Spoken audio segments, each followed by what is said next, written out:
আদিত্যের ভালোবাসার স্পর্শে জ্ঞান ফিরে আসলো সুদীপার। বিস্তারিত জানতে দেখতে থাকুন।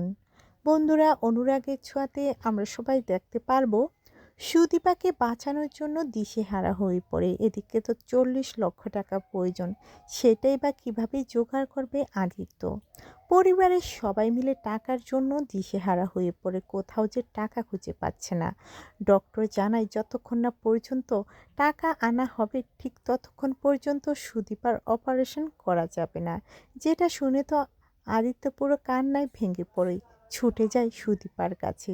সুদীপাকে স্পর্শ করে বলে, সুদীপা, আমি না কোথাও টাকা খুঁজে পেলাম না, তাহলে কি শেষ পর্যন্ত তোমাকে আমি বাঁচাতে পারবো না? এই কথা বলে সুদীপার কপালে চুমু দিলেই সঙ্গে সঙ্গে আদিত্যের ভালোবাসার স্পর্শে জ্ঞান ফিরে আসে সুদীপার। সকলে তো পুরো চমকে যায় স্বামী স্ত্রীর এমন ভালোবাসা দেখে। বিশেষ করে পরমা হা হয়ে তাকিয়ে রয়েছে, এটা কিভাবে সম্ভব। এবার গল্পে যদি এমনটা ঘটে, আপনাদের দেখতে ঠিক কেমন লাগবে?